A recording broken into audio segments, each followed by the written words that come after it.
C'est dans cet immeuble de Berlin qu'une partie des suspects de l'enquête allemande ont été arrêtés.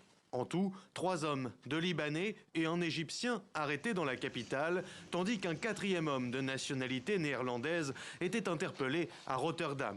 D'après le parquet fédéral, ils avaient pour mission de localiser pour le compte du Hamas une ancienne cache d'armes et de rendre ces armes disponibles en vue d'attentats contre des institutions juives en Europe. L'un d'entre eux recevait notamment des consignes du Liban de la part de responsables importants au sein du mouvement islamiste et basés dans ce pays.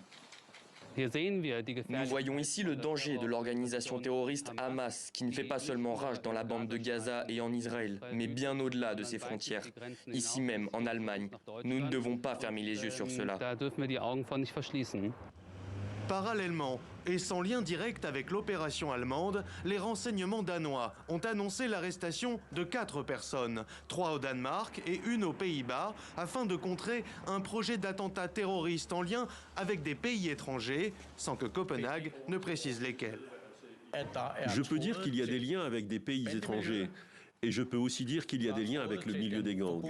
Comme je l'ai dit, je ne peux pas entrer dans les détails des objectifs et des motivations. Mais je dirais, bien sûr, qu'il faut être attentif aux lieux communautaires juifs.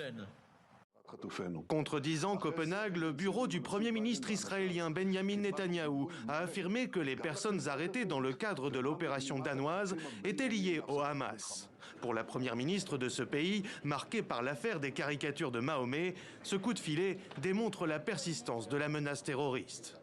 Les services de renseignement danois ont déclaré qu'il existait un risque élevé au Danemark. C'est très sérieux.